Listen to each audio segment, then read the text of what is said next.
Welcome to the Online Success Journey Podcast, your opportunity to discover and learn from entrepreneurs like yourself. This is not your typical podcast, but a place where you can get the real story and find out how real people encounter speed bumps and detours, but journey through to find success. Now here's your host for the Online Success Journey Podcast, Patience. Hello everyone and welcome to the Online Success Journey. This is episode 75. Are you ready to join the clan? Today we have Georgette Rowland Osborne, a speaker, author, and the host of the Farm Figures Business Podcast Show, a director of the Financial Gym and Precision Services Virtual Bookkeeping. She creates products, services, and resources to reduce financial stress and increase financial confidence for entrepreneurs. Hello, Georgette. Hi, Patience. I know the clan is anxious to hear your story, so let's get started with the basics. Can you tell my clan a little bit about your background, about what you did before you started your online business? Take us right up to the last job or business before you are online. Oh, wow. Okay. I'll try not to make too long. I originally trained to be a hotel manager, and I did all the training, went through, got the degree and all the rest of it. And then within a year of that, being a young girl who liked to do her nails and have her hair done, decided it wasn't for me. And it was the time of just coming up to when yuppies were becoming prominent in the city of London. And I just wanted to be one of them. So I dropped all of that and started to apply for jobs in the city in sales. Couldn't sell, had never sold anything in my life. I'd always done management and economics and finance, that type of thing. And I got a job working with Mitsubishi, which was Konica Mitsubishi at the time. And it was office equipment, which is the toughest thing you can do. It is going out onto the road and knocking on doors and going into offices and asking for business cards and compliment slips and going back to the office and calling them up and asking for appointments, doing the sale and all. I shudder as I think about it now and doing all of that. But I was very good at it and it progressed. And I finally moved into IT, which meant I was doing more on the system side and more helping people with consulting. And this is how old I am. It was when Windows first came on the scene. There wasn't Windows until then. You actually did everything and typed everything in code. And my first ever client was Rothschilds. And my second, I think, was Publicis, the advertising and PR and so on. And I did that for years. And basically what we did was when people would take on staff, we would have training for them on PCs, and then we would help them make decisions about what systems to buy and so on. And that culminated, and I moved through the ranks and I was headhunted, and I eventually left after we'd built a business which went from 20 of us, and there were 3,000 of us around the country. And I didn't know what else I would do, because my head, self-limiting belief said, well, I'm in the city. I didn't belong there because there were very few black people, let alone females at all. And I had always felt I was in there by the skin of my teeth. So where else would I go where I'd be making this kind of money and doing what I wanted to do? And I couldn't figure it out. And one of my best friends was in a very similar role, but in the vehicle industry, and we decided we were going to set up a vehicle company together on our own. And then you learn that no matter how much you think you know about working in big corporations, when you go out and do it by yourself, you know nothing at all, because everything's always paid, as we know. And if there's a problem with money or customers, you still got your wages and you still got to do what you could do. So I went from never worrying about money at all to thinking about absolutely nothing else day in, day out. Not helped by the fact that I had a young son and I had a partner at the time who struggled to stay in work. He would get jobs, but then it just never worked out. And the culmination was he got a job and then the company he was working for went bust. And he was on probation. Not that it would have made any difference. They didn't exist anyway. And I remember I sat there and I just cried. And I realized that everything was just falling down around our ears. On top of it, my partner was supposed to come into the business when they left their job, and I realized it was never going to happen, they bottled it, that she was never going to leave. She was never going to find the guts to do it. So I had to make a decision there and then. So everything fell on my shoulders. And then I had another young one coming along. So it wasn't a good time. Fast forward, I got out of that business. So I became a real expert about how to close a business and not lose your shirt and your house and and everything else, which is one of the things I help people with now. I'm not an insolvency practitioner, but there are lots of things you can do before it gets that far. And the problem I had was there was no one to help me.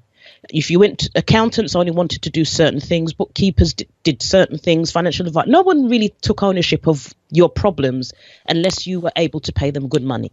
So I had to figure it out, and I did a lot of research, and we basically crawled out of it. And at one point I was doing 3 jobs and trying to figure out what else I wanted to do. So licking my wounds, I was introduced to a company that did logistics, I would say, at the time, and they did lots of things and delivery and ran fleets of trucks and so on. And I went in there, and the financial director had walked out in a fit of pique, and people weren't getting paid and all the rest of it. So I walked in, and over a weekend we basically sorted everything out. And one of the directors at the time said, "Could you come back?" And I said, this was meant to be a 1 weekend cleanup job. Literally, we did roll our sleeves up. I went through the figures. We went through the systems. We threw things out. People got paid. I did a commission structure. We didn't sleep. And then I ended up becoming a director of that company and another company, which I went in and did a similar thing with. And it was great. And what I loved about it, which I didn't realize at the time, was the buck didn't stop with me, because I still was very gun shy after my first experience with the other business. So it was nice to have someone else. But unbeknown to me, that particular business was a phoenix that had come about from a business. And to explain to people, you shut one business down on Monday and open it on Tuesday with a new name. And that's what he had done. So when I'd settled down a bit and, things was coming to light, and obviously I'm privy to a lot of information, I thought, this is great. So we kept being sent we kept being sent summons from previous directors who felt they'd been shortchanged.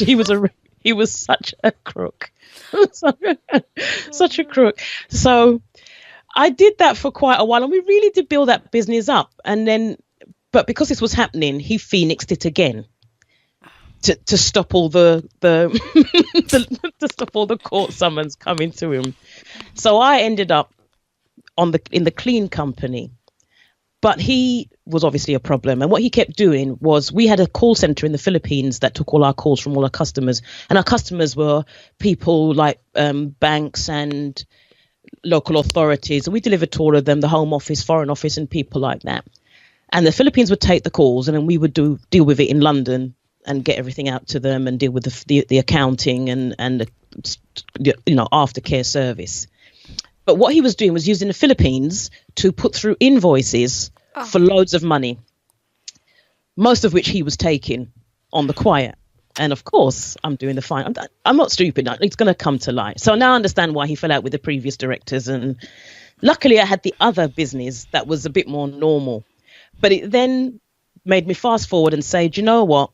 I tried it with somebody, and I've tried it with somebody again. Now, I'm not saying to go out on your own, because I do believe that the best businesses do work when you've got a team, because you've got someone else to bounce off. But pick the team or pick the person very carefully. Oh. So I had one with no guts and one who had far too much bottle and far too audacious. And what the killer for me was, I had promised the staff that if we made profit, they would share in it. I had this John Lewis moment. They would share in it. And I knew that wouldn't happen, because these dodgy invoices were just wiping out our bottom line profit. Then it wasn't going to happen. And I couldn't look them in the eye. So I went on holiday and I lay on a beach, and I remember thinking, I'm done. Finished with that. And I came back, and within a couple of weeks, I really don't remember how or why a demon hit me. I found 4 clients. In those days, you could put an advert in the newspaper and get customers, and that's what I did. And I had them, and I went in and I said, I'm resigning as director. And he was horrified. Well, you can't resign, you're a director. I can do what I like. Of course I can resign. Yes, I can. Because without me, that was it. And when I turned up, apparently half the staff walked out as well. The whole office, there was nobody actually in the office. They had gone. If I didn't come back, they weren't coming back. And the guy who was a driver for us, I had made him fleet manager. He hung on for a while, but apparently they nearly came to blows and the rest of it. And I thought, you know what, I am done managing grown-ass men who act like children. And so I just decided I just went introvert. Introvert head came on, and I decided all I want to do is do people's books. I didn't want to do accounting, even though I could do it. And I was doing some work for an accountant in Harley Street. But accounting, get this, bores the pants off me. Don't love it at all. But the bookkeeping side, you're in the trenches. So on a day-to-day, week-to-week, month-to-month basis, you could see the trends of a business and see how their decisions affect the business quite quickly. So that's where I decided to direct my efforts. And then I realized that I couldn't scale just doing stuff on my own and servicing, even though I'd gotten over the shell shock now and being introverted and men getting on my nerves. I wanted to get back out there again. But I knew doing it the traditional way, but I didn't know the other ways. And cut long story short, I went on Facebook after joining I joined the Key Person of Influence mastermind group, and they had a Facebook group, and that was the first time I actually took Facebook seriously. I joined it and thought, that's not for me.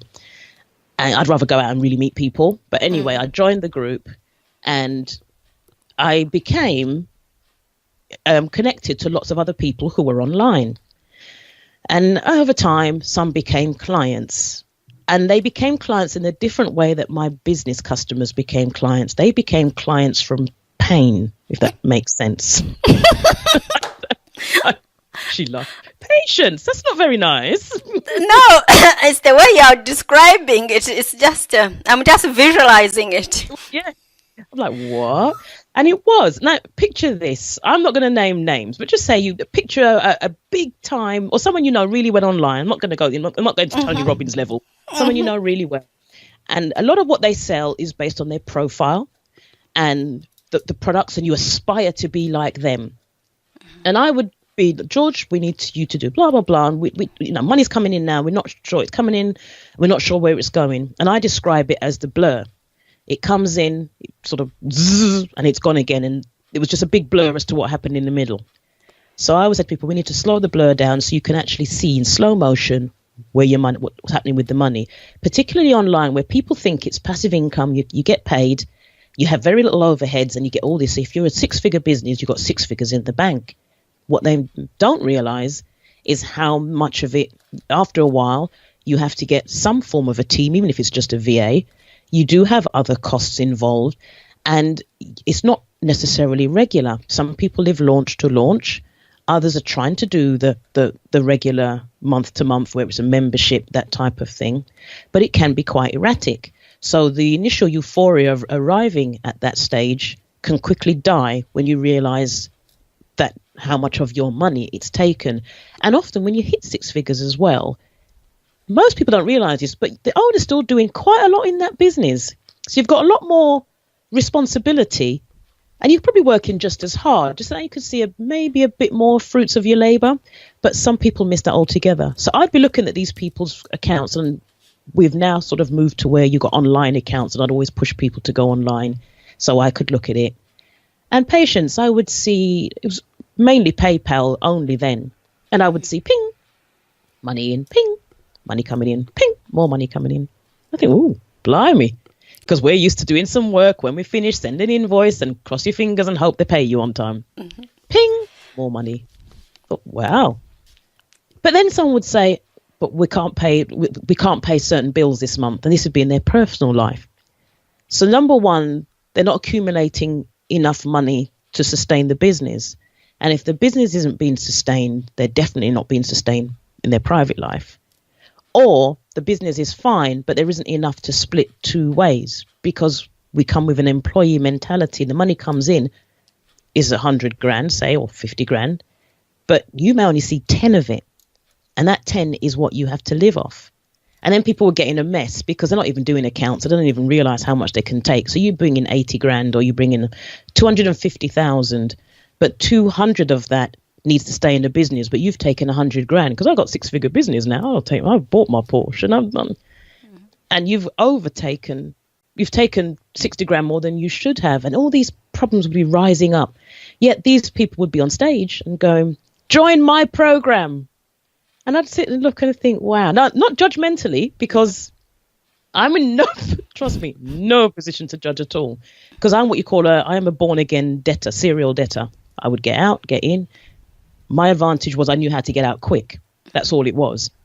Same with Yo-Yo Diet. That's why I called the business a financial gym. Mm-hmm. Because the steps of getting fat, losing it, was the same as going into debt, getting out of it. It's the same thing. When my back is against the wall, when people are in trouble, they will track things, they will be on the ball.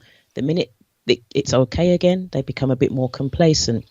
So I was just fascinated. But what it also did was depressed me, because in my world, going online was the holy grail of freedom. Mm-hmm.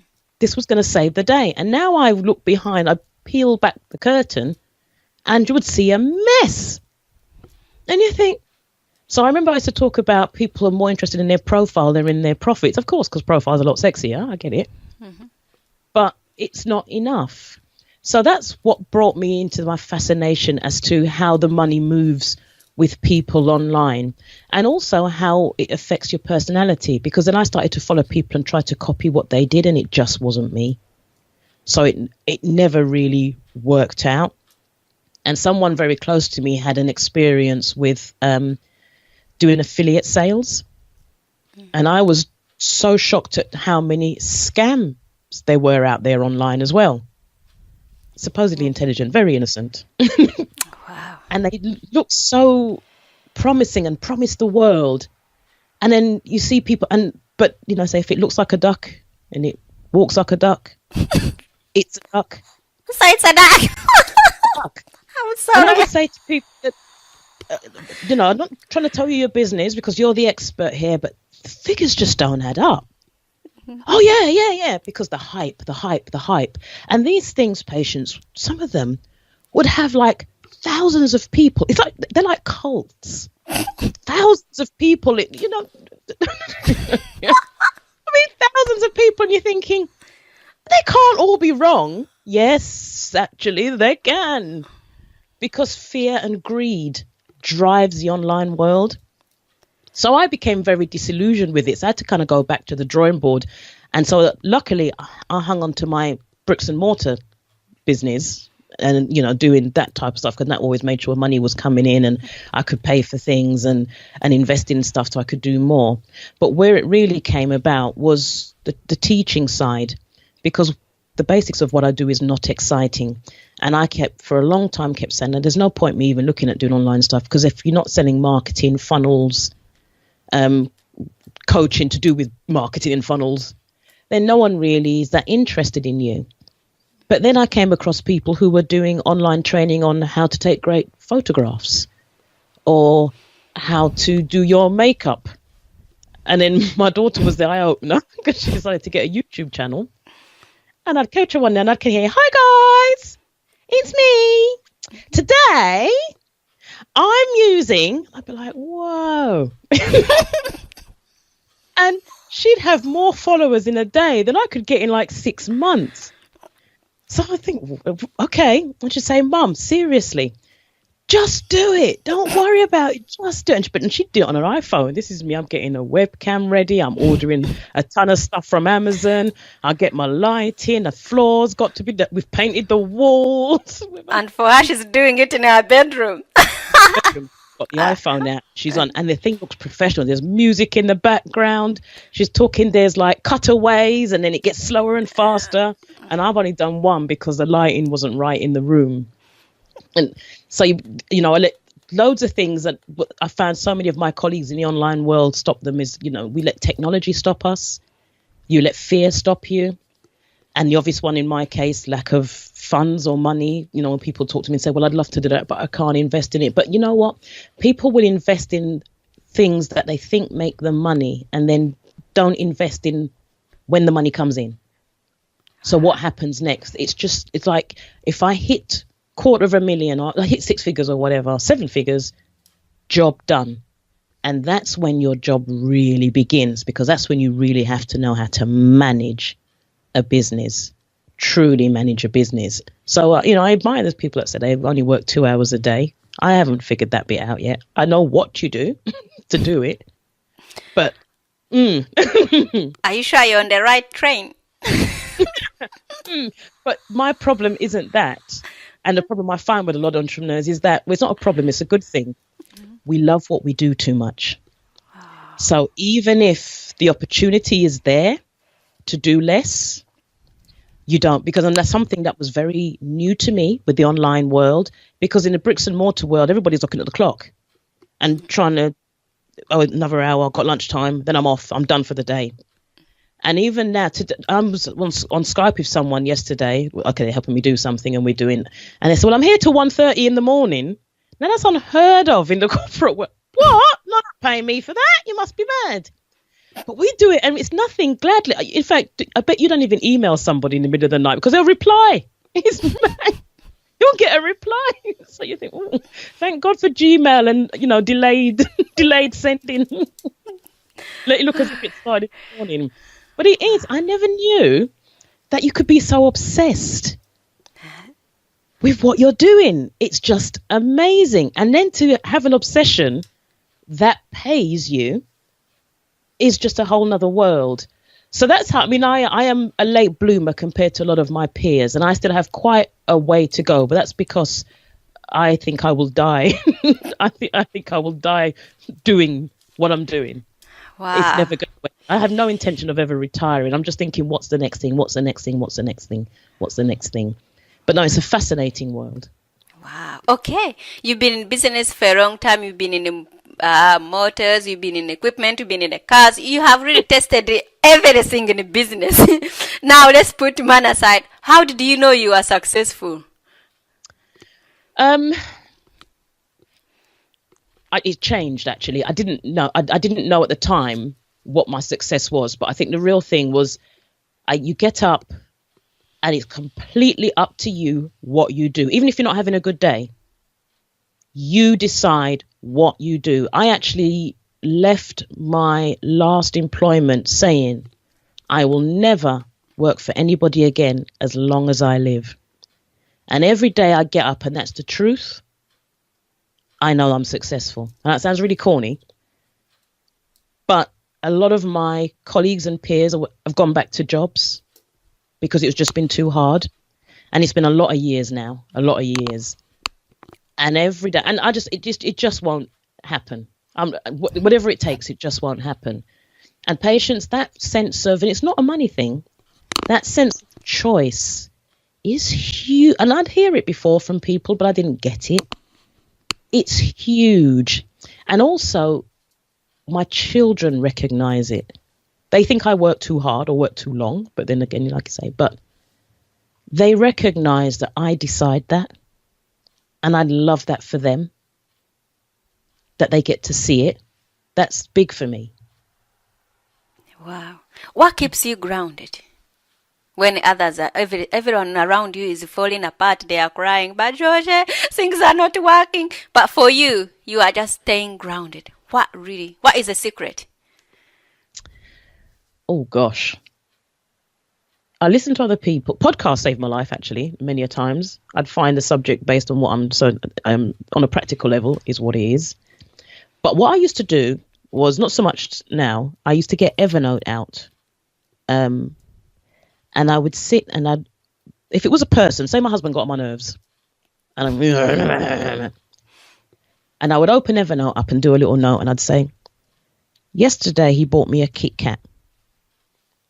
I got in the car, and it drove me to, because I used to have a car that kept breaking down, and it drove me to where I wanted to get to, and we got there on time. And sometimes you're scratching. It's like, when people say Catholics talk about going on to confession. Mm-hmm. And sometimes you have to make something up because you've got nothing to say. So you get in the I don't know. I think I should ask my sister about that. Yeah. You have Catholic friends. Yeah, my sister is. Friends, okay. Right? Yeah, Catholic friends, and they would say, I don't know. So you'd make something up. But that's what gratitude is. Sometimes you're not making it up. Sometimes you have to really, really dig deep. So you're scraping the barrel for something to be great. Oh, I know. The lights are working. I don't know. And I'm not very woo-woo. And I used to really go, oh, yeah, right. But it wasn't doing it. What it was, when I'd have a really rough time, the first time I did it, I went back into Evernote and just read them all. I just read them back. You forget. You do forget. Or my daughter was having a really rough time at school, but she's all right now. You know, sometimes they're deep, sometimes they're really silly. You know, my husband bought me a Kit Kat. When you read all those things back, and I have a little book, which I'm looking at right now, and every day in it, I write down what I've accomplished, even no matter how small, something in it. So did a bit more of the website. Sometimes it's very practical. Sometimes it's just, I am sitting here and it's up to me what I do. You know what? I'm going out. And I just get up, put on the many shoes we've talked about, Patience, one of the many shoes, and I pick up my bag and I leave and I go. So I say to people, because we're always in lack. Oh, I need to do this because I haven't got that. What can you do right now? I do it to my daughter sometimes with impatience. I'm more patient with my clients, but with her. And she'll say, but Mommy, yeah, we've gone through this 4 times, babe. What can you do about that right now? What is it within your power? What I can do? So you're going to do it? Yeah. And you can just see a smile come up on her face, you know, or that person's face. Take back what do you have power over? Take back sometimes it's not the thing you want to solve, but sometimes you can't solve that right now. You can't solve it quickly, but there's something you have power over today, right now. What is it? What is it? Do that or think about that, because we get into a habit of pity. Or once we get an idea, well, I can't. You know, maybe you can't. But there's something, it's not across the board in your life. There's something you can control. Go control it. Sometimes it's just go sit in fact, I can go sit in a coffee shop with my Kindle. I don't know. Or that friend. Mine is social as well. When I'm having a really crap time, I'm on my phone. What are you doing on Tuesday? We're due a drink. That's me. Take yourself out of the environment. But I have lots of ways. There was a time I had none. I just would sit in self-pity. But when the business went down, the first business, I remember I just lay in bed all day. And it was my mum came round and she went, so how long is this going to go on for? And I went, as long as it takes. You know, and your mum normally really respectful. As long as it takes. And she was like, well, the day's done now. You got till tomorrow. And she weren't joking. And tomorrow will be the same thing. No, I got up. Oh, I got up that night. Yeah, got up. But yeah, it's the tough love thing. It's the tough love, but on yourself. But it's hard to do. But yeah, I would say find someone. Come at one, change your environment. 2, find someone. Not necessarily that you want to talk to that thing about. Just change your focus on someone else. And thirdly, what can you control right now that reminds you that you do have some control, makes you feel better about yourself, and just do that. Mine used to be spending, which blew up in my face in the end, but something, you know what I mean? There's always something.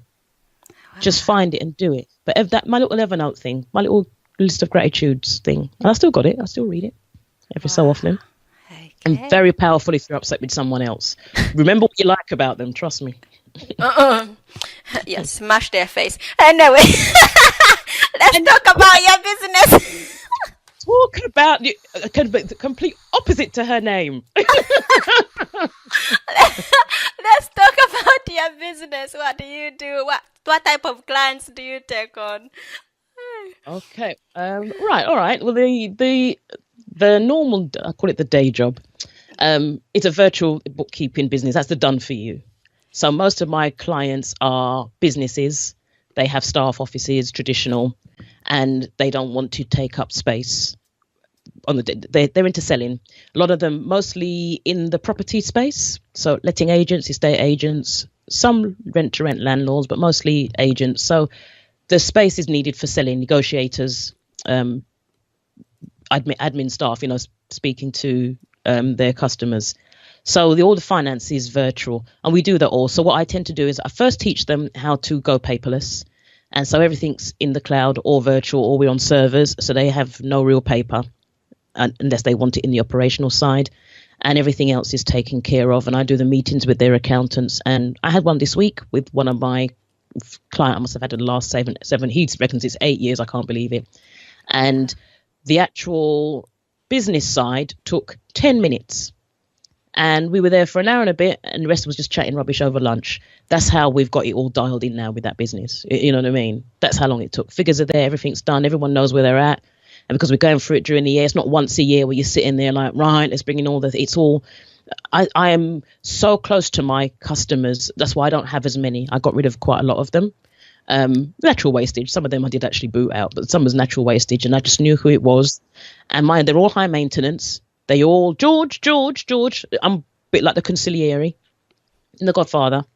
That is what it is. It's the ear, the what do you think about this? Not always to do with specifically the business. So that's the day job.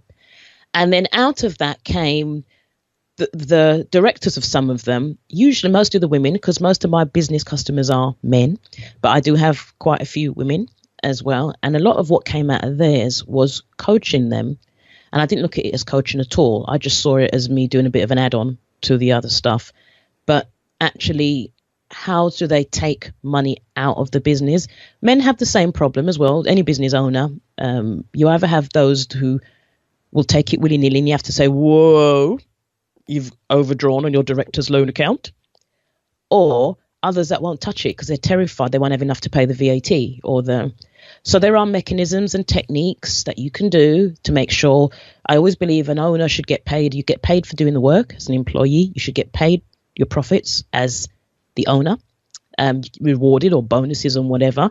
And then there's surplus in your business either to just as a cushion and also for you to have resources to progress. And that bit was what was always missing. And then to translate that into the personal side as well. So for some people, it stops with just the business money and we will just figure that out, figure out the systems, how to do it. Blah, blah. And some it will translate into the personal side. And just recently, I did my first online course where I was repeating a lot of the basic stuff of how to automate your personal money and just put some money, because a lot of people that they're in business, they're not enjoying it because the home finances are not where they'd like them to be. So they're constantly under financial stress and financial pressure. So if you can alleviate that, you get a whole different type of entrepreneur on your hands. They make different decisions. They're more resourceful. They're happier. So I became quite obsessed with that, actually. So that's how my digital world has evolved, and I'm going to be doing a lot more of those and expanding on that. And it hasn't gone badly at all. I was quite shocked because I don't see myself as a big name or anything like that online at all, not even remotely. So it's amazing how people will buy something that will give them a change if it's the change they want. So they're separate, but they're connected. Does that make sense?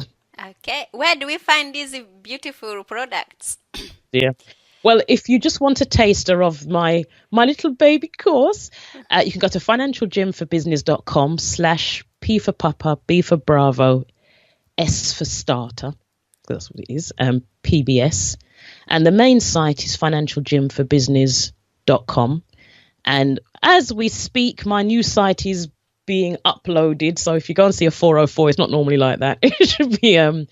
And that will have a lot more resources in terms of videos on certain products, affiliates, money off things. It'll be a lot more information there for people who maybe are not ready to go the coaching route, or maybe are not ready to do the done for you, because I'm not the cheapest person in the world. But there's a lot of resources where they could actually get going all on their own. And that was the idea, so that I could be helping without necessarily having to be charging monthly fees or a monthly coaching, or coaching fees. People could get quite a lot on their own if they're motivated enough. Wow. So, Clan, there will be more from Georgia in a moment. If you are finding George's journey interesting and you are ready to hear more, come and listen to the full version of the interview at onlinesuccessjourney.com. If you are on Online Success Journey already, click on part 2 of George's journey and you'll get lots of tips how to save your money and how to run your business. And don't forget, you can access all other Online Success interview podcasts on the site as well. So that's a wrap, Clan. Remember, success is a journey. Patience and Georgia. This is not the end of the journey. We hope you've enjoyed listening to part 1 and want to be sure you know there is a second part to this and Every Journey podcast at onlinesuccessjourney.com, filled with even more success tips, uplifting stories, and even a bit of fun. There are dozens of episodes only available to the members of the Online Success Journey clan. Check out the website and click on Join the Clan for more information. Patience would like to thank you for listening to this podcast, and she has a free audio gift for you at her website. Go to onlinesuccessjourney.com for instant access to this gift. Of course, you know that listening to the journeys of others helps each of us chart our own path. So make sure you're subscribed to be notified as each new interview is posted. There are so many ways to stay connected to the Online Success Journey and to listen in. And if you're enjoying the podcast, we appreciate your help in telling others. One of the best ways to share the benefit you get is to rate and review it at Stitcher and other sites by clicking the stars or completing the ratings form, by clicking thumbs up and leaving a comment on YouTube, or liking and sharing the podcast on social media. To review the podcast within iTunes, simply open iTunes to the podcast, click on Ratings and Reviews, then write a review. On behalf of Patience, and until next time, thanks once more for listening. It is our hope that this podcast will guide you on your own online success journey.